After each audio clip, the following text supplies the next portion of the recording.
Assalamualaikum warahmatullahi wabarakatuh.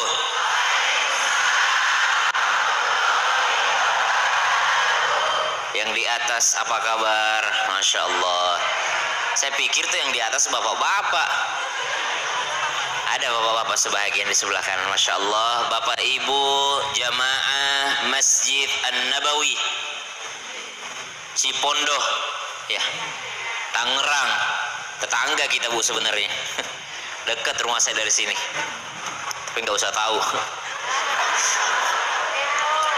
Tapi saya dari studio, jadi saya mohon maaf bu, saya habis ini langsung mau terbang ke Batam. Jadi pakaian saya seperti ini, saya tidak sempat bawa jubah, karena kalau saya pakai jubah nanti ibu-ibu terlalu takut sama saya. Jadi saya santai aja, anggap saja saya adalah anak muda, anaknya ibu yang sedang duduk di depan membawakan ayat-ayat Allah.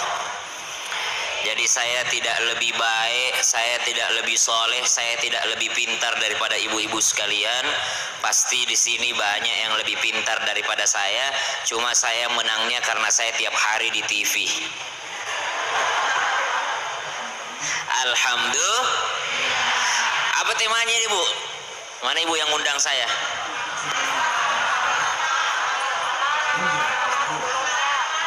Oh ada temanya ya?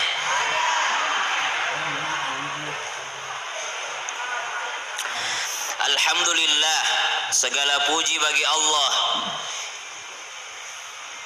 Setiap keadaan itu mesti kita memuji Allah bu. Setiap keadaan. Nabi SAW, kalau Nabi mendapatkan nikmat, Nabi membaca Alhamdulillahilladzi bini'matihi tatimmus shalihat. Kalau Nabi mendapatkan musibah, Nabi membaca Alhamdulillah ala kulli hal. Kalau orang lain terkena musibah, bacaannya Alhamdulillah sebenarnya. Alhamdulillahilladzi afani mimma btalaka bihi wa faddalani ala katsirin mimman khalaqa tafdila. Jadi alhamdulillah semua. Jadi kalau kita kena musibah, bilangnya alhamdulillah ala kulli hal. Kalau orang lain kena musibah, alhamdulillahilladzi afani mimma btalaka bihi wa faddalani ala katsirin mimman khalaqa tafdila. Tapi jangan di depannya. Ada tetangga kebakaran rumahnya langsung alhamdulillahilladzi afani mimma btalaka bihi. Apa itu doa itu? Doa itu dibaca ketika melihat musibah yang terjadi pada orang lain. Kalau engkau membaca doa tadi, maka engkau akan terhindar daripada musibah yang sama. Kita akan terhindar daripada musibah yang sama. Jadi alhamdulillahilladzi afani mimma btalaka bih wa faddalani ala katsirin mimman khalaqa tafdila. Nah, subhanallah. Udah hafal? Itulah kalau pengajian bawa catatan, bukan bawa HP.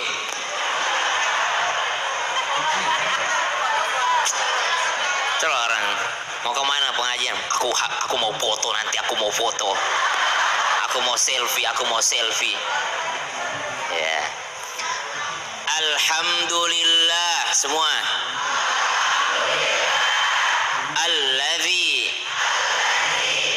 afani mimma btalaka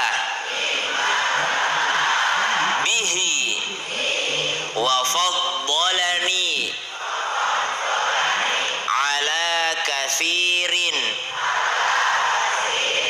mimman khalaqa tafdila.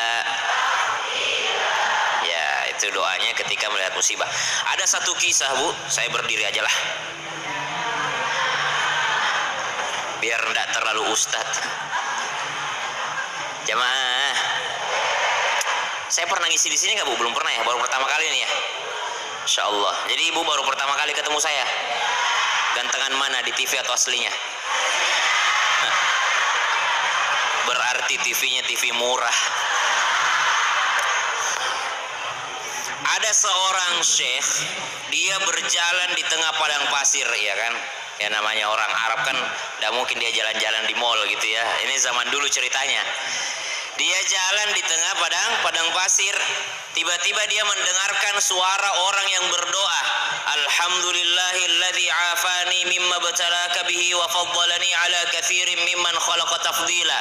Orang ini berdoa, ya Allah, terima kasih ya Allah, segala puji bagimu ya Allah yang menyelamatku daripada musibah yang menimpa orang lain. Pokoknya dia memuji Allah atas musibah yang menimpa orang lain. Akhirnya sang syekh tadi penasaran, dari mana suara ini? Maka si syekh tadi itu datang, dia cari sumber suaranya. Di mana ini suara ini? Kayak saya ini sedang mencari, di mana ini ibu-ibu yang ngobrol ini, saya lagi ceramah. Biasa Bu, kalau ibu-ibu ngobrol pas lagi ceramah biasa itu. Ya. Gak aneh. Karena dia multitasking. Dia bisa sambil ngomong sambil mendengarkan. Makanya kalau ibu-ibu itu ngobrol sama temannya, nggak tahu yang mana yang lagi ngomong, yang mana yang sedang mendengarkan. Ya, iya jeng, ya sama-sama ngomong. Jadi ada suara orang membaca doa ketika melihat orang lain kena musibah. Jadi penasaran syekh ini ada musibah apa? Dia mendatangi sumber suara, ternyata didapatinya ada sebuah tenda kumuh, tenda tua, tenda lusuh yang berada di tengah padang pasir. Ternyata suara orang berdoa itu dari dalam sana. Dari luar dia sudah underestimate. Nih kok orang tinggalnya di tempat beginian, tapi doanya seakan-akan dapat nikmat yang banyak. Padahal rumahnya jelek. Padahal tempat tinggalnya kurang bagus. Akhirnya dia lihat, memberi salam, assalamualaikum. Dijawab dari dalam, waalaikumsalam warahmatullah. Dilihat dari luar, ternyata yang ada di dalam adalah seorang kakek yang lumpuh. Seorang kakek yang lumpuh. Setelah diperhatikan ternyata ia tidak bisa melihat, ia pun buta. Seisi tendanya pun tidak ada apa-apa, kelihatan bahwa dia sangat susah. Maka sang syekh tadi memberanikan diri untuk bertanya kepadanya, wahai orang tua, saya mendengarkan engkau membaca doa ketika melihat musibah pada orang lain, tapi kalau saya lihat keadaanmu justru engkau yang sedang kena musibah. Justru engkau lah yang sedang kena musibah. Engkau lumpuh, engkau mohon maaf, engkau tidak bisa melihat keadaanmu seperti ini. Engkau seperti orang yang sedang sakit. Engkau pun tidak mempunyai tempat tinggal yang layak. Engkau enggak mempunyai harta apa-apa. Kenapa engkau membaca doa melihat musibah? Apa jawaban orang tua tersebut? Kata orang itu, engkau melihat tubuhku ini sakit, tapi hatiku senantiasa melihat Allah, senantiasa mengingat Allah. Hatiku sehat mengingat Allah. Di luar sana banyak orang tubuhnya sehat, fisiknya sehat, rumahnya bagus, tapi hatinya mati, tidak mengingat Allah. Kira-kira yang mana lebih besar musibahnya, saya atau mereka? Subhanallah. Jadi siapa yang kena musibah sesungguhnya? Bukan musibah yang terlihat zahir. Ada orang kita lihat Bu tidak punya apa-apa, tapi sungguh mungkin di mata Allah dia adalah orang yang punya segalanya. Kenapa? Karena hatinya senantiasa mengingat Allah. Sebaliknya, kalau kita lihat orang yang punya rumah mewah, mobil bagus, segala ia punya, belum tentu pun ia sehat di mata Allah. Bisa jadi hatinya telah mati, lupa kepada Allah. Itulah gunanya pengajian, saling mengingatkan dalam kebaikan. Minimal setiap hari Kamis. Betul Bunda, di sini setiap Kamis. Tiap Kamis serame ini. Tiap Kamis. Bu nggak ada kegiatan apa-apa. Tiap Kamis, Masya Allah banget ya. Masya Allah nih rame, tiap Kamis seperti ini ramenya. Masya Allah. Hah? Tuh kan niatnya tuh, tergantung ustadznya. Ibu terlalu jujur. Unzur ma qala wala tanzur man qala. Lihatlah apa yang disampaikan, jangan lihat siapa yang menyampaikan. Jangan karena ustadznya ustadz artis baru rame. Kalau ustadznya ustadz lokal malas dia. Padahal lebih tinggi ilmunya ustadz setempat, lebih banyak ilmunya. Ya Bu ya, saya dulu ustadz lokal Bu, saya dulu imam di Masjid Kubah Mas. 1 tahun saya imam di Masjid Kubah Mas. Banyak jamaahnya. Kalau lebaran 110.000 ada itu. kalau lebaran. Kalau hari biasa lebih banyak yang foto-foto di luar dibandingkan yang sholat di dalam. Akhirnya saya berpikir, ya, saya dapat tawaran untuk masuk TV, ngaji di TV, ngaji doang. Saya dulu nggak ceramah, Bu, ngaji doang. Mungkin ibu-ibu yang ngikuti dari dulu tuh. Saya dari 2013 udah di Trans TV. 2013 saya jadi penulis. Saya penulis di Islam Itu Indah. Saya tulis itu tema-temanya. Jadi kalau ibu lihat temanya situ, suami-suami takut istri, saya semua yang bikin itu.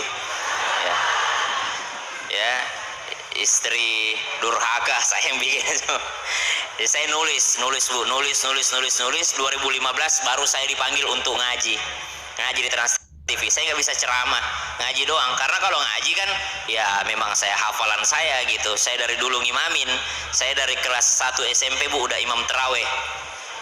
Dikontrak 1 bulan full imam terawih, tapi ngimamin cuma 1 malam. Malam kedua ada yang nelpon ke rumah, Ustadz, jemaah tidak terima diimami anak kecil. Akhirnya saya cuma ngimamin 1 malam, Bu. Malam kedua saya udah tidak diterima lagi. Sekarang mereka telepon panggil saya udah tidak mau. Ya Allah. Karena kalau imam itu, imam tidak harus, syaratnya jadi imam siapa? Yang paling fasih bacaannya. Harus fasih. Alhamdulillahi Rabbil Alamin. Alamin, huruf tenggorokan, bukan huruf hidung. Jadi tidak boleh Alhamdulillahi Rabbil Alamin. Ngalamin, salah. Kalau itu hidung, kalau biar ditutup hidung terdengar tetap ada. Tapi kalau ditutup hidung hilang, hilang dia. Jadi alamin, alhamdulillahi rabbil alamin.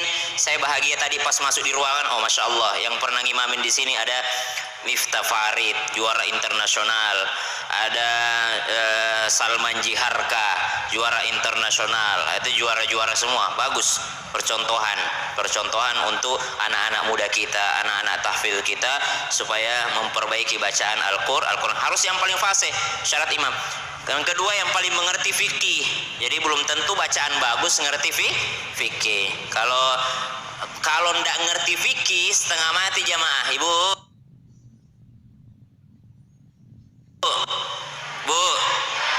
Indonesia mayoritas Syafi'i, betul? Mayoritas Syafi'i. Apa kalau Syafi'i? Kalau Syafi'i memasukkan al-basmalah ke dalam al-Fatihah,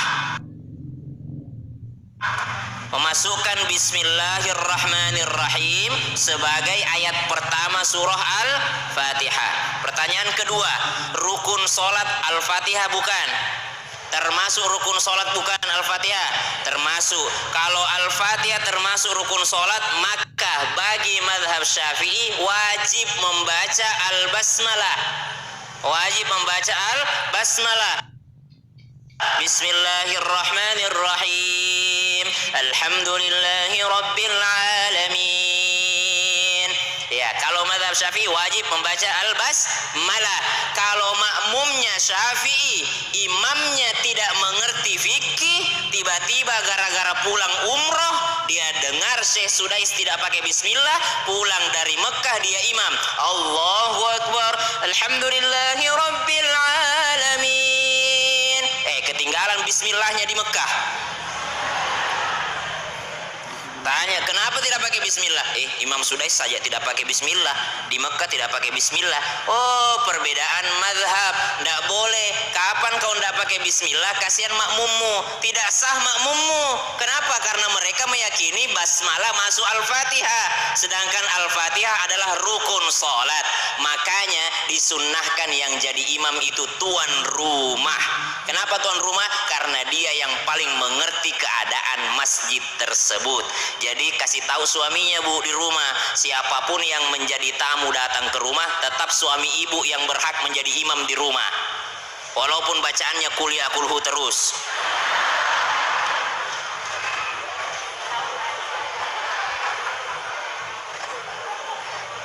Kalau bukan kuliah kulhu ya kulhu kuliah. Itu aja dibalik. Atau wal asri inna atoina. Surat terfavorit ya Bu ya.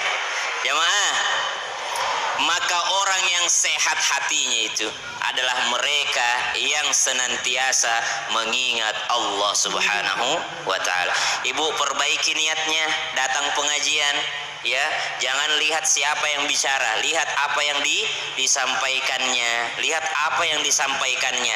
Kalau ibu mau melihat saya yang bicara, saya tidak ada apa-apanya, tapi lihat apa yang saya sampaikan. Kalau ada yang benar dari Allah, kalau salah berarti kekeliruan saya sendiri, kerendahan ilmu saya sendiri gitu. Jadi niatnya ibu datang ke sini apa? Niat untuk menuntut ilmu. Siapa yang keluar rumahnya dalam niat menuntut ilmu, maka pahalanya sebesar pahala haji. Nggak usah amin, bukan doa ini. Kerjakan saja ya. Nggak usah amin amin amin tapi tidak dilakukan. Kan banyak ibu-ibu begitu. Siapa perempuan sholat 5 waktu, puasa Ramadan, taat sama suami, menjaga kehormatannya, maka akan masuk surga dari pintu mana saja. Nggak usah pakai amin, lakukan saja. Udah janji Nabi, udah itu janji Allah. Janji tidak mungkin ingkar janji Nabi, tidak mungkin ingkar janji Allah. Ya Allah, saya sudah lakukan, kau pasti masukkan saya dalam surga. Tidak pakai amin amin lagi. Kecuali kalau bilang semoga masuk surga, baru amin, baru amin. Tidak pakai semoga ini. Siapa yang keluar rumah dengan niat menuntut ilmu, maka dia dapat pahala haji. Nah, langsung niatnya diperbaiki. Siapa yang keluar rumah lalu dia berniat sholat sunnah, jadi datang ke sini niat sholat sunnah duha, maka pahalanya umroh sempurna. Siapa keluar rumah niat sholat fardu, sholat berjamaah, maka pahalanya pahala haji. Nah itu, jadi tidak pakai amin, langsung tidak ada aminnya. Lakukan saja, kerjakan saja. Ah, baiklah, kita masuk temanya amalan-amalan penghapus dosa. Amalan-amalan penghapus dosa. Siapa yang tidak punya dosa? Hah? Ada yang tidak punya dosa? Pasti kita manusia, kullu bani Adam khata'. Setiap anak cucu Adam pasti pernah melakukan kesalahan. Ba'da naqul a'udzu billahi minasyaitonir rajim. Wasari'u ila maghfiratin min rabbikum wa jannatin 'arduha as-samawati wal ardu u'iddat lil muttaqin alladzina yunfiquna fis sarai wad dharrai wal kadhimina al ghayz والكاظمين الغيظ والعافين عن الناس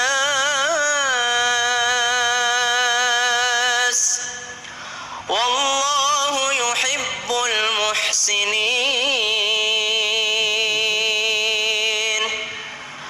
والذين إذا فعلوا فاحشة أو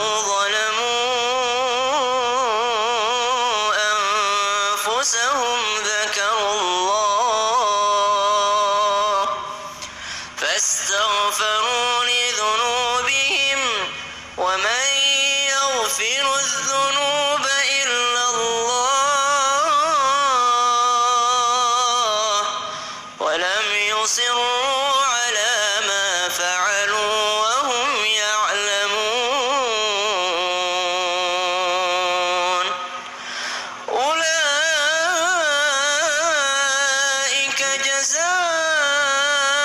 جزاؤهم مغفرة من ربهم وجنات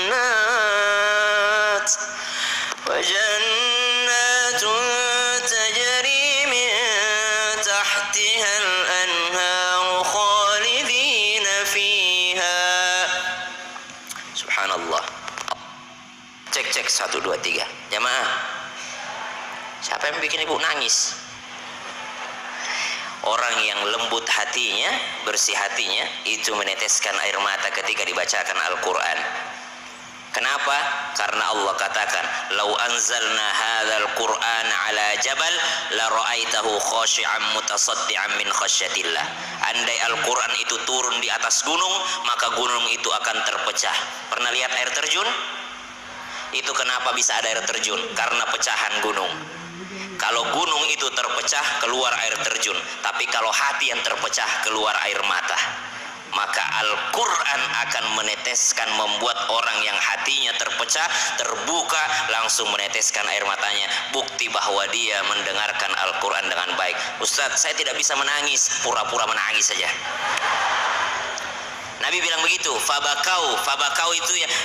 Makanya Ustadz Maulana itu sering kalau berdoa itu, ya Allah, ya, walaupun cuma acting, ya, karena memang disuruh seperti itu. Ya, merintih-rintih kepada Allah, merintih-rintih, apalagi mendengarkan Al-Quran, khasyi'ah, khusyuk hatinya. Tahu artinya khusyuk? Apa artinya khusyuk?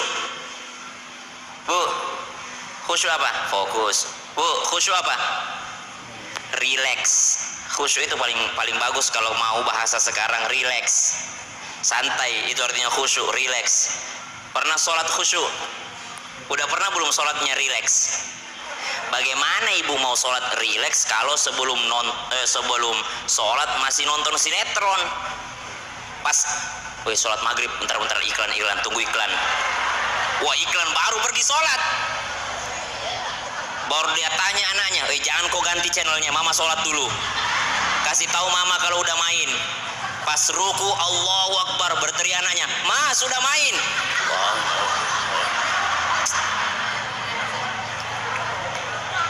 Kalau sekarang HP-nya. Jadi jangan buka-buka HP sebelum mau sholat, biar rileks. Ya, biar rileks, santai. Cari tempat terbaik untuk sholatnya. Jangan dalam keadaan mepet-mepet baru sholat. Ibu kalau jalan-jalan keluar rumah, jangan lupa perhatikan sholatnya, Bu ya. Bu, mau tahu pakaian syar'i yang sebenarnya? Pakaian syar'i yang sebenarnya adalah pakaian yang ketika ibu pakai keluar rumah, ibu pede untuk pakai sholat. Itu baru disebut pakaian syar'i. Kalau ibu mau sholat masih cari mukenah, berarti ibu mengakui bahwa ibu pakaiannya belum syar'i. Kalau ibu mau sholat nih masih cari mukenah, berarti ibu sendiri mengakui bahwa pakaian ibu belum syar'i. Tapi kalau ibu sudah pede pakai itu pakaian yang dipakai sehari-hari untuk sholat, berarti ibu sudah mengakui bahwa ini sudah syar'i baju saya, karena saya pede pakai sholat. Tapi kalau masih tidak pede pakai untuk sholat, berarti ibu sendiri dalam hatinya mengatakan pakaian saya belum bisa ini disebut syar'i. Ya, jadi syar'i itu belum tentu yang panjang-panjang, belum tentu. Syar'inya perempuan itu apa? Tidak menerawang dan tidak membentuk lekukan tubuh. Ya, jadi bedakan menutup aurat dengan membungkus aurat. Kalau membungkus aurat itu masih kelihatan lekukannya, ketahuan bentuknya bagaimana. Nah, walaupun palsu kadang-kadang. Jamaah, penghapus dosa, wasari'u ila maghfiratin min rabbikum. Yang pertama, Allah memerintahkan kita bersegera menuju ampunannya Allah. Jadi cepat-cepat mohon ampun ketika selesai melakukan kesalahan.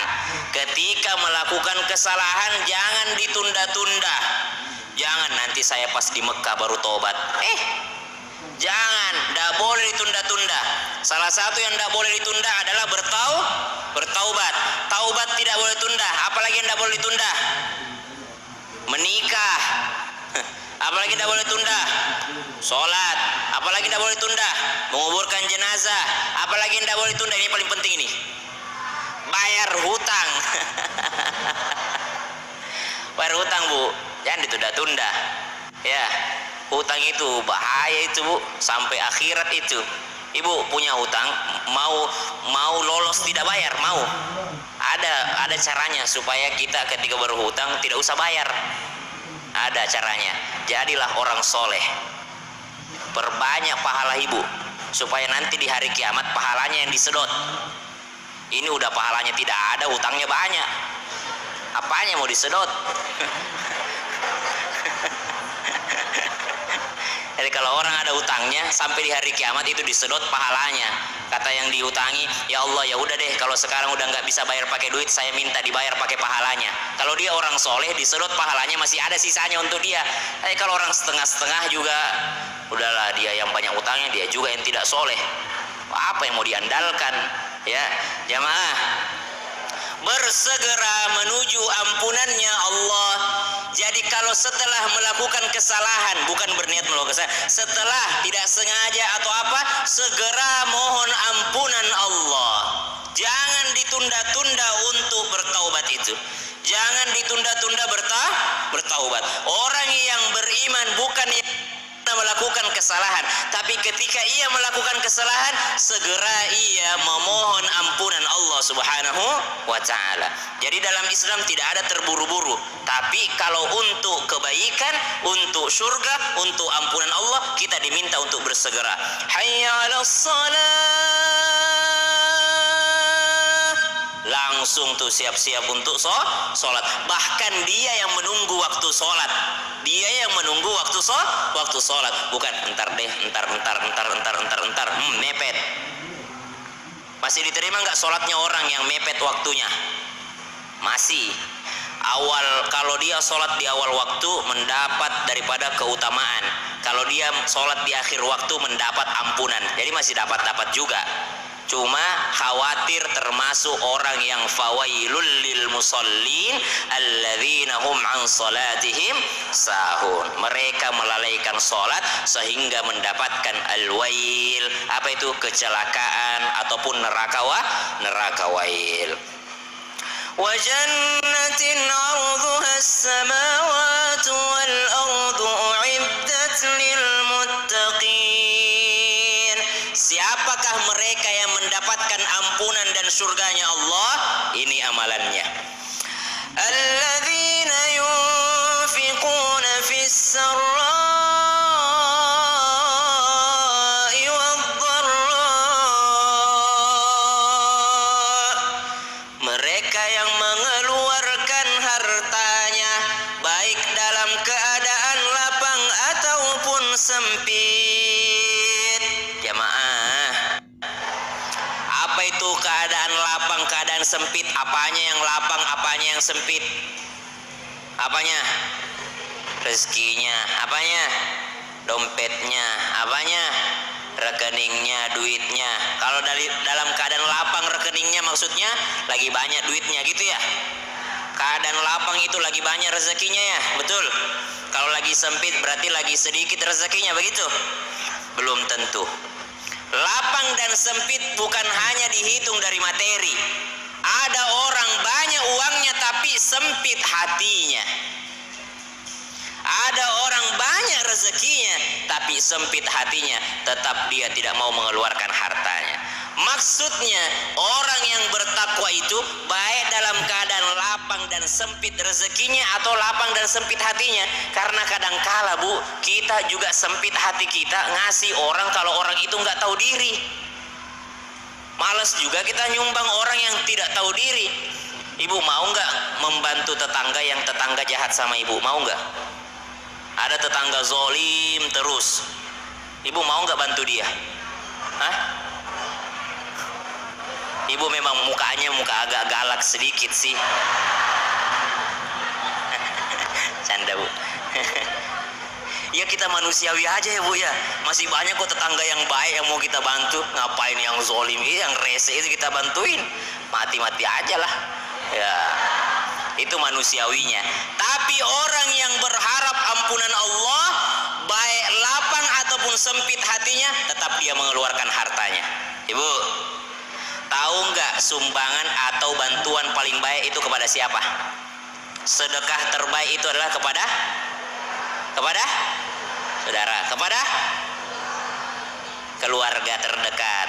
Paling baik itu uang ini, uangku ini, uang saya. Kalau saya ambil contoh diri saya, uangku paling banyak pahalanya kalau saya sedekahkan kepada siapa? Istri. Jadi kalau saya harus sedekah kepada istri, berarti uang istri uang Uang suami uang. Apa yang saya sedekahkan kalau uangku udah jadi uangnya? Uang suami uang. Uang istri uang. Uang suami uang. Mana dalilnya? Siapa yang paling berhak kita nafkahi? Diri sendiri dulu. Diri sendiri. Baru setelah itu siapa? Anak, istri, siapa lagi? Orang tua. Orang tua itu Bu dapat nafkah dari anak kalau anaknya berlebih dan orang tuanya tidak mampu. Jadi ibu jangan pernah protes kalau suaminya ngasih kepada ibunya. Siapa di sini menantu yang pelit sama ibu mertuanya, saya doakan mudah-mudahan dapat menantu yang pelit kepada dia. Amin, amin dong. Dalam Islam tidak ada hukum karma, tapi dalam Islam ada kama tadi nutudan. Sebagaimana engkau memperlakukan, begitu juga engkau akan diperlakukan. Jadi barang siapa di sini jamaah Masjid An-Nabawi kalau pelit sama mertuanya, ya Allah berikanlah menantu yang pelit padanya. Amin dong. Weh. Bu jangan pelit Bu sama mertua Bu. Ibu kalau mau disayang sama suami, baiklah kepada ibunya suami. Baiklah, berbuat baiklah Bu kepada ibunya suami. Saya Bu, orang tuaku, saya bocorkan rahasia aku ini. Orang tuaku tidak pernah minta sama saya. Selalu mintanya sama istri saya, utamanya bapakku. Kenapa? Karena mereka tahu kalau minta sama saya berikut dengan ceramahnya. Itu bapakku Bu, karena mungkin baru pakai HP ya. Orang kampung ku belikan HP, ku belikan pulsa segala macam. Wah, sibuklah dia live Facebook pengajian, live ini pengajian, live. Namanya orang tua tidak tahu daftar paket. Jadi ku kirimkan pulsa 300.000 langsung dia live Facebook. 4 hari kemudian habis. Mintalah kembali sama saya ajarin cara daftar paket. Apa jawabannya Bu bapakku, namanya orang tua ya. Langsung dia bilang bapakku, dulu waktu kau mau minta HP, bapak tidak pernah komentar, bapak carikan, ya Allah, padahal cuma ku ajarin daftar paket. Setelah itu tidak pernah minta pulsa sama saya, minta pulsanya sama istriku. Ditanya kemarin pas syuting kan, Pak Haji kalau minta sesuatu sama siapa? Nggak pernah aku minta sama Syam, mintanya sama Jihan. Kenapa? Kalau Jihan langsung oke, kalau Syam pakai ceramah. Padahal ndak ku larang, tetap ku kasih, tapi ku ajarin daftar paket oleh orang tua itu ya. Makanya kata Al-Quran itu fala taqul lahuma uf. Jangankan engkau ceramahi dia, engkau gitu aja tuh, uf tuh bukan ah Bu. Fala taqul lahum uf sering kita artikan jangan engkau berkata ah, bukan ah, kita begini aja sama orang tua. Habis lagi pulsanya. Kita begitu aja itu udah berdosa, kita sakit hatinya. Kalau sakit hatinya, makanya harus hati-hati banget tuh ngadepin orang tua tuh. Ya, kata Al-Quran, inna sam'a wal basara wal fuada kullu ulaika kana anhu mas'ula. Pendengaran, penglihatan dan hati semua dimintai pertanggungjawaban. Kenapa pendengaran yang pertama disebut? Karena anak-anak lahir yang pertama berfungsi indranya adalah pendengarannya. Makanya diadzani, Allahu Akbar, Allahu Akbar, Allahu. Begitu aja azannya Bu. Kalau azan baik enggak usah Allah, enggak usah. Ya, azan biasa kasih tahu suaminya, biasa aja. Ya. Yang kedua wal basara, penglihatan. Karena kalau kita dewasa ini mata kita yang paling berfungsi, bukan sering scroll TikTok, nonton YouTube ya. Itu mata kita. Tapi kalau orang sudah tua wal fuada, hatinya yang paling berfungsi. Makanya hati-hati bergesekan sama orang tua. Siapa itu anak soleh? Anak soleh itu adalah bukan anak kecil. Anak soleh itu ketika nanti kita sudah besar, barulah kita sebenar-benarnya diuji apakah kita anak soleh atau tidak.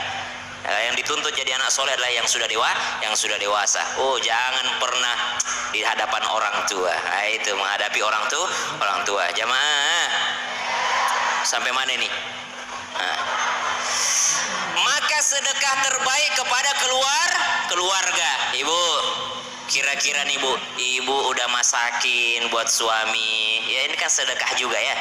semua sakin segala macam diberikan kepada suami. Tiba-tiba suami mengatakan, udah kenyang habis makan di luar. Jengkel nggak?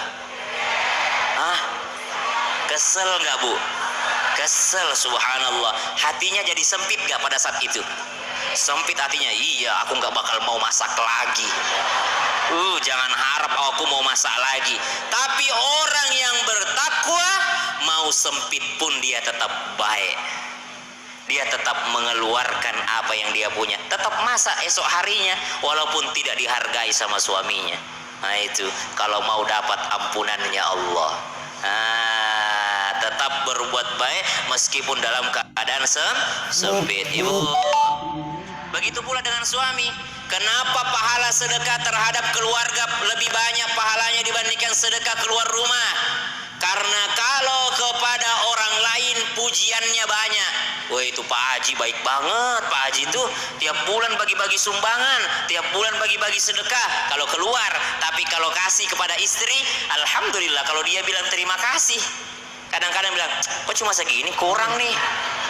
Bawang naik nih harganya nih, ini naik nih. Papa sekali-sekali ikutlah belanja sama mama, biar papa tahu berapa harganya. Tuh, udah kita kasih, jangankan terima kasih, komentarnya banyak. Makanya pahalanya banyak itu menyumbang atau sedekah kepada keluarga sendiri karena terima kasihnya sedikit, pujiannya sedikit. Kalau keluar rumah pujiannya banyak, makanya lebih sedikit pahalanya dibandingkan menyumbang untuk keluarga sendiri. Tapi orang yang mau dapat ampunannya Allah, baik sempit ataupun lapang hatinya, tetap dia berbuat baik kepada orang. Yunfiquna fis-sarra'i wad-dharra. Mereka mengeluarkan hartanya baik dalam keadaan lapang hatinya, dia senang sama orang, ataupun dalam keadaan sempit hatinya. Saya diundang ke sini bu, saya diundang ke sini ceramah. Tiba-tiba pas saya sampai di sini, saya sedang ceramah, ngobrol aja semuanya. Tapi saya diuji sama Allah, baik saya jengkel ataupun saya senang sama ibu-ibu, saya harus tetap mengeluarkan apa yang harus saya sampaikan. Saya diuji oleh Allah. Yunfiquna fis-sarra'i wad-dharra, tetap menafkahkan, apalagi kalau masalah harta. Jadi lapang dan sempit bukan hanya berbicara materi, tapi lapang dan sempit juga berbicara hati. Kadangkala kita gampang untuk menyumbang kalau dia orang baik. Kadangkala kita gampang untuk membantu kalau dia orang baik. Tapi coba kalau dia orang yang rese, pasti kita malas untuk bantu dia. Gimana bu? Tapi hari ini ibu sudah tahu, oh ternyata pahalanya banyak. Kalau kita sedang sakit hati justru kita berbuat baik kepada dia. Ibu, begitu juga kalau sama orang tua. Tadi tuh saya udah beliin pulsa, bapakku, aku digituin sama bapakku. Tapi kita anggap lucu-lucuan aja kalau sama orang tua tuh. Jangan baper sama orang tua. Ada seorang ayah, dia panggil anaknya sedang meeting di kantor. Dia telepon anaknya, nak pulang dulu ke rumah, ada yang papa mau tanyain. Pak, aku ada meeting nih, boleh nggak 10 menit lagi? Kata bapaknya, ya udah deh papa tungguin, penting, ini penting banget. Akhirnya pulanglah anaknya dari kantor buru-buru, masih ada meeting selanjutnya. Ini anaknya ini direktur, dia pulang ke rumahnya. Ada apa pak? Ini anak soleh, ini anak baik. Ditanya sama bapaknya, kamu sibuk nggak? Sibuk sih, tapi nggak apa-apa buat papa mah. Ada bisa saya tunda sebentar. Ayo kita jalan-jalan ke belakang rumah. Ada apa sih pak? Di sini aja. Saya cuma waktu 10 menit nih buat papa nih. Pengennya keluar rumah di belakang. Akhirnya diajak sama ayahnya. Oke pak, tapi bentar aja ya. Saya ada meeting penting lagi di kantor nih. Kata anaknya. Diajak sama bapaknya. Diajak jalan-jalan. Kata anaknya, apa pak? Apa pertanyaannya?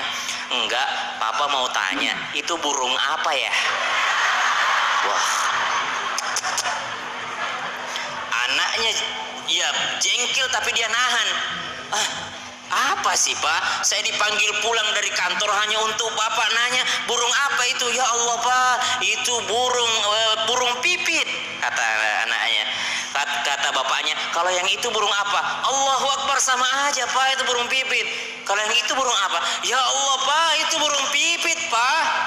Nah, udah mulai naik nadanya. Yang itu burung apa?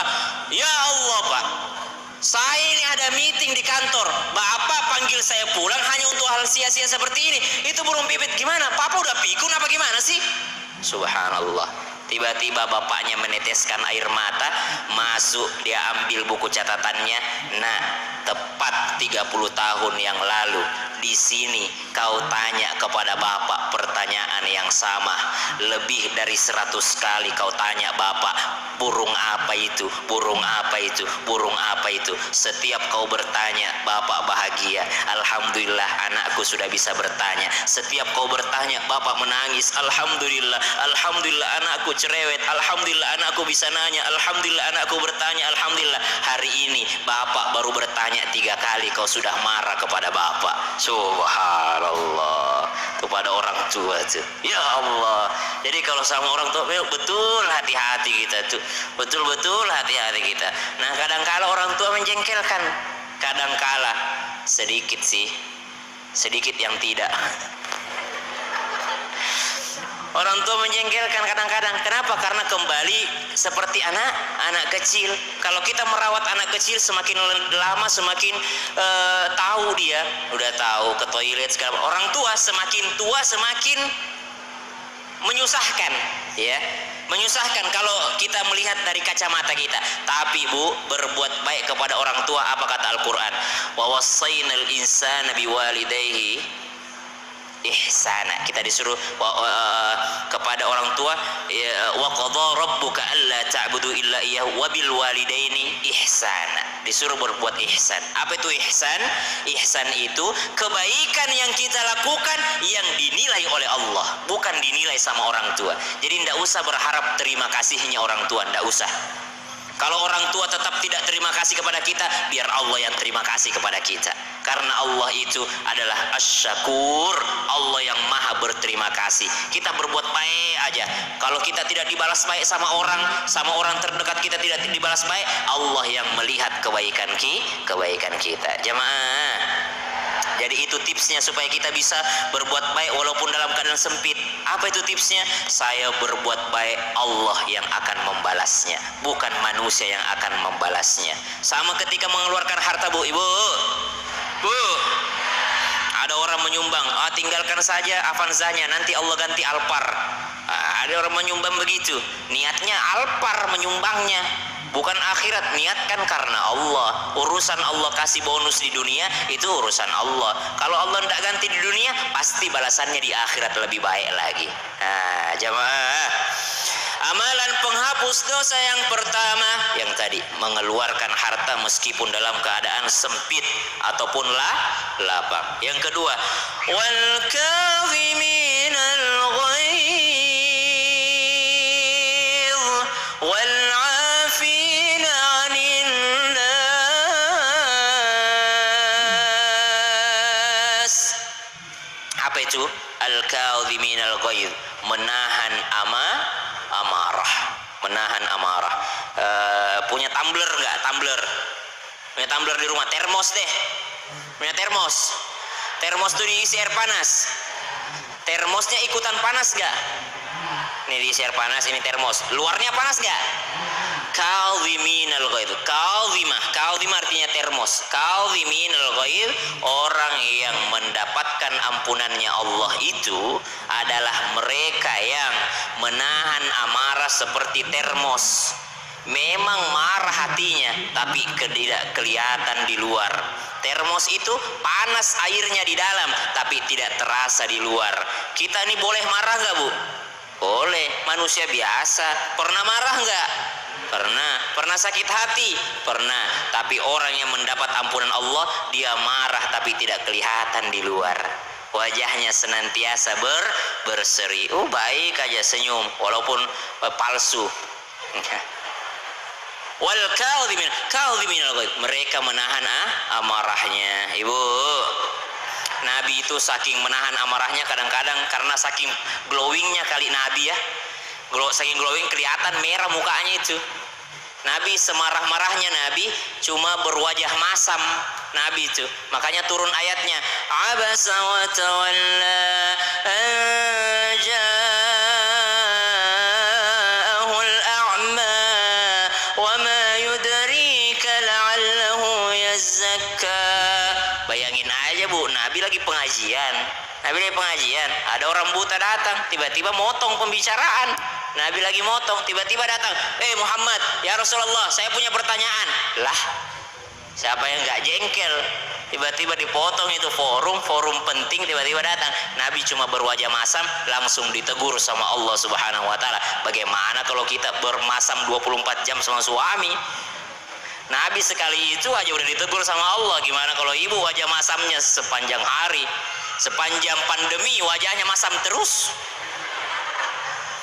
karena kurang penghasilannya suaminya. Nah, ibu, apa sih rezeki itu? Rezeki itu apa yang kita makan, apa yang kita pakai, dan apa yang kita sedekahkan. Saya ini bentar lagi mau ke bandara. Saya paling tidak suka itu terbang dengan bagasi. Kenapa? Kalau saya terbang dengan bagasi, lama pulangnya, nungguin bagasi. Begitu juga di akhirat kelak. Siapa yang banyak sekali hartanya paling terakhir keluar. Terlalu banyak dia bawa ke akhirat. Kalau mau gampang, mau cepat keluar, walaupun ibu punya banyak barang, mau cepat keluar. Kalau di bandara, walaupun barangnya banyak, kirim duluan barangnya, kargo duluan nyampenya. Bagaimana caranya? Sedekahkan, udah sampai duluan di akhirat hartanya. Subhanallah, nungguin udah jadi berbentuk pahala. Gitu. Jadi ternyata subhanallah, ketika kita menjadi orang yang bersedekah, menahan amarahnya, itu juga termasuk dapat ampunan Allah. Jangan berwajah masam. Rezeki itu apa yang kita makan. Ibu sering pengajian, kalau pengajian ada kue, banyak itu ibu-ibu dia masukkan ke tasnya.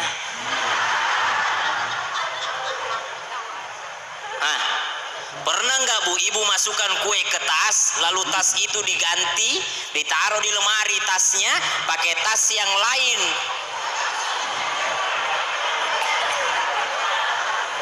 Tiba-tiba baru sadar ketika mau pakai lagi itu tas, ternyata ada kue di 2 bulan di situ. Itulah yang dimaksud rezeki itu adalah apa yang kita makan. Udah dia rencanakan, ih enak nih kuenya, bungkus dia masukin ke tasnya. Pulang ke rumahnya dia mau kondangan, dia ganti tas dong karena tasnya banyak. Dia taruh di lemari tas itu, ternyata ada onde-onde di dalam, ada kue di dalam itu. Subhanallah, tidak ada yang makan. Tidak ada yang makan karena ditaruh di lemari. Tapi itulah ibu-ibu ya, Masya Allah ya. Dia kalau makan enak di pengajian, dia ingat anaknya, dia bungkus.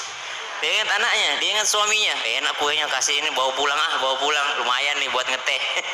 Ya, jadi subhanallah. Apa yang kita makan, apa yang kita pakai, dan apa yang kita sedekah. Udah kaya itu bu, udah kaya. Apa yang kau makan lalu ada sisanya untuk besok atau untuk hari itu, udah kaya itu. Jadi kita semua yang hadir insya Allah orang kaya. Harus jadi orang kaya. Karena al-faqru, kemiskinan sangat dekat dengan kekafiran. Kefakiran dekat dengan kekafiran. Ibu lihat gak video yang viral? Ada pemurtadan, dimurtadkan hanya gara-gara sebungkus Indomie, dikasih duit. Ada juga itu yang dikasih duit supaya ikut ritual orang non muslim penguburannya. Ada itu viral itu karena duit bu, 50.000 disuruh ikut nyembah-nyembah dewa-dewa. Naudzubillah min dzalik. Jadi didik anak-anak ibu menjadi orang kaya supaya enggak seperti itu. Yang ketiga sudah 2. 1, bersedekah meskipun hatinya sempit ataupun lapang. Yang kedua, menahan amarahnya. Mereka mendapat ampunan Allah. Jadi marah boleh tapi tidak kelihatan keluar. Wa ibadur rahman alladzina yamshuna 'alal ardi hauna wa idza khatabahumul jahiluna qalu salama. Orang itu, orang yang dekat dengan Allah, hamba yang maha penyayang, itu bagaimana sifatnya? Idza khatabahumul jahiluna qalu salama. Kalau dimaki-maki atau berbicara dengan orang jahil, orang bodoh, dimaki-maki, dizalimi, mereka cuma berkata salama. Oke, damai, kau yang benar, saya yang salah. Ibu ya, kalau ketemu di jalan, ibu nyetir nggak bu? Ada yang nyetir, ada yang bawa motor ya bu ya. Kadang senggolan, kadang apa gitu di jalan, dimaki-maki sama orang, dasar ibu-ibu sen kanan belok kiri. Wah, ya bapak pakai mata dong. Jadi nggak usah orang beriman itu qalu salama, Anda yang benar, saya yang salah, saya minta maaf. Begitu pula dengan suami ya Bu ya. Ibu, Bu, kalau suami marah, saya kasih tipsnya. Kalau suami sedang marah, mereka tidak mau mendengarkan klarifikasi dari ibu, tidak mau. Mereka tidak mau mendengarkan ibu memarahinya balik. Kalau kami laki-laki sedang marah, cukup ambilkan kami air putih, lalu bacakan, ya Latif, ya Latif, ya Latif, wahai Allah yang maha melembutkan, wahai Allah yang maha melembutkan. Berikan kami air putih itu, insya Allah amarah kami langsung hilang. Ya, jangan dibalas. Ini kita baru 10 kata, dia udah 10 lembar. Ya, ibu-ibu. Ya, tapi ibu-ibu yang di sini masuk surga semua insya Allah. Amin. Ya ma. Nahan amarah. Apalagi selanjutnya? Wal 'afina 'anil nas. Mudah memaafkan orang lain. Ibu kalau mau dimaafkan sama Allah, mudahlah memaafkan orang. Ibu, kata ibu-ibu dalam hatinya, maafkan sih, maafin ya Ustaz, tapi saya nggak bisa melupakan. Suami saya pernah chattingan sama mantannya. Ternyata dia di belakang saya menikah siri. Nah, ya. Saya melupakan, tapi saya mau maafkan, tapi saya tidak melupakan. Bagaimana itu Ustaz? Apakah itu sudah termasuk memaafkan? Ibu, tahu nggak, orang yang menyimpan dendam itu yang rugi dirinya, bukan orang yang didendami. Orang yang didendami Bu tidur nyenyak, tapi orang yang dendam itu masih belum memaafkan, belum masih merelakan, belum masih meredhakan, maka dia yang susah tidurnya. Jadi ngapain ibu tidak memaafkan? Udah, memang masih ada teringat. Oke lah, kan almar'atu kal mir'ah, wanita itu ibarat kaca. Kaca itu gimana sih kaca Bu? Kenapa perempuan diibaratkan kaca? Karena memang selalu dekat dengan kaca. Di kamar mandi bercermin, keluar bercermin lagi di lemari, turun bercermin lagi di ruang tamu, mau masuk mobil bercermin lagi di kaca mobil. Ada spion, ada kaca dalam mobil, bercermin lagi. Lewat di parkiran, ada mobil parkir, cermin lagi. Kemana cermin? Kemana-mana bawa cermin di tasnya. Almar'atu kal mir'ah, wanita itu ibarat cermin. Apalagi maksudnya wanita ibarat cermin? Kaca. Kaca itu kalau sudah pecah, bisa disatukan lagi? Bisa, dilem bisa, tapi sudah tidak sempurna, ada bekasnya. Memang dia memaafkan, tapi tidak bisa melupakan. Boleh enggak? Nabi itu tidak mau ketemu dengan orang yang pernah membunuh pamannya, walaupun orang itu sudah masuk Islam. Tidak mau ketemu dengan Hindun, tidak mau. Dia tahu bahwa dia pernah makan hatinya Hamzah. Dia bilang, iya engkau diterima masuk Islam, tapi mohon maaf jangan pernah muncul di hadapanku. Karena setiap kau muncul di hadapanku menetes air mataku, ku ingat pamanku. Itu aja pengennya. Ya, jadi memaafkan belum tentu melupakan, itu biasa Bu. Ya, tapi orang mukmin beriman yang mau dimaafkan oleh Allah, maka mudah jugalah memaafkan orang lain. Wallahu yuhibbul muhsinin. Allah mencintai orang-orang yang berbuat baik. Apalagi amalannya, walladzina idza fa'alu fahishatan aw zalamu anfusahum dzakarullah. Orang yang bertakwa itu, orang yang dapat ampunan dan surganya Allah itu, bukan orang yang tidak pernah melakukan dosa. Ibu, tadi di awal ditanya, pernah berdosa? Pasti pernah. Paling banyak berdosa kepada siapa Bu? Paling banyak berdosa kepada suami. Kalau kepada suami insya Allah dimaafkan itu Bu ya. Minta maaflah kepada suami. Paling enak itu kalau ibu meninggal duluan.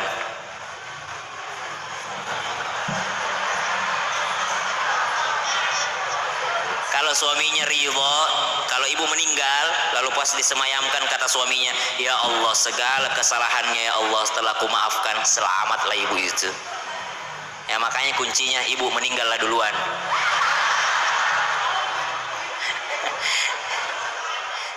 Kenapa bu? Emang kenapa kalau kawin lagi? Ada ulama bu, ada ulama, tapi ini cerita, ada ulama sangat dikagumi oleh santri-santrinya, meninggal istrinya, tapi santrinya tidak ada yang berani meninggal istrinya setelah dimandikan, dikafani, mau disolati. Ini kiai besar, kata kiainya, ayo solati, disuruh imam santrinya tidak ada yang mau jadi imam. Tidak ada mau, nggak beranilah kiainya, istri kiainya. Jadi kenapa kiai aja? Apa kata pak kiai tersebut? Saya tidak mau ngimami karena pahala sholatku dengan pahala sholatmu berbeda. Saya tidak ada istriku, meninggal istriku, saya duda. Kalian punya pasangan, jelas pahala sholat kalian jauh lebih banyak dibandingkan sholatku. Lebih khusyuk kalian karena ini adalah istriku yang meninggal. Maka kalianlah yang imami. Kecuali kalau kalian menikahkan aku sekarang, aku imami istriku ini. Karena tidak ada yang berani bu, akhirnya dinikahkan pada saat itu juga. Berani begitu. Jadi jangan dihalang-halangi ya bu ya. Kenapa sih bu? Nah, kalau ibu meninggal duluan, suaminya ridho, ikhlas, memaafkan kesalahannya, selamatlah ibu-ibu insya Allah. Jamaah. Tapi kenapa itu kalau orang rese panjang umurnya ya?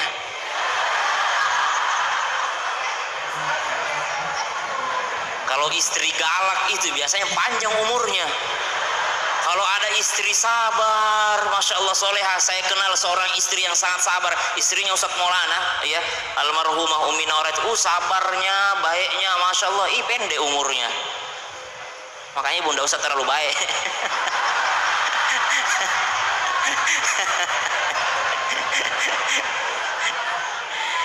Mungkin Allah memberi kesempatan untuk bertaubat. Jamaah. Walladzina idza fa'alu fahisyah. Jadi yang mendapat ampunan bukan orang yang tidak pernah berdosa. Yang mendapat surganya Allah bukan orang yang tidak pernah melakukan kesalahan. Tapi siapa? Idza fa'alu fahisyah. Ada kata idza. Idza artinya dua, jika dan ketika. Tapi di sini artinya adalah wa idza fa'alu. Mereka ketika berbuat salah. Apa bedanya jika dengan ketika? Kalau jika bisa iya bisa tidak. Kalau ketika pasti terjadi, cuma nunggu kapan. Ketika ia melakukan kesalahan, au zalamu anfusahum, atau menzalimi diri mereka sendiri, apa yang dilakukannya? Zakarullah, mereka segera mengingat Allah, langsung mengingat Allah. Ya Allah, dosaku ini, kenapa aku begini kepada suamiku? Ya Allah, kenapa aku begini kepada anak-anakku? Ya Allah, zalim aku ini, warisan saudaraku ku ambil ini. Ya Allah, haknya orang lain ini saya ambil ini. Ya Allah, salah saya ini. Ingat Allah, lalu dikembalikan. Jangan cuma Allah, dosa saya ini, nggak apa-apalah, terlanjur. Jangan. Dia ingat Allah tapi terlanjur katanya. Dia berdosa kepada suaminya, ingat Allah. Ya Allah, dosa saya lagi sama suamiku ini, langsung minta maaf. Jangan ingat Allah tapi tidak apa-apalah, gengsi jangan. Ingat Allah, segera minta maaf kepada suami. Orang yang mendapatkan ampunannya Allah, mereka yang ketika melakukan kesalahan segera mengingat Allah. Selanjutnya apa lagi? Fastaghfiru lidzunubihim. Mereka beristighfar atas dosa-dosa mereka. Ada orang datang kepada Imam Hasan Al-Basri, wahai Imam, saya ini pengusaha tapi tahun ini saya bangkrut,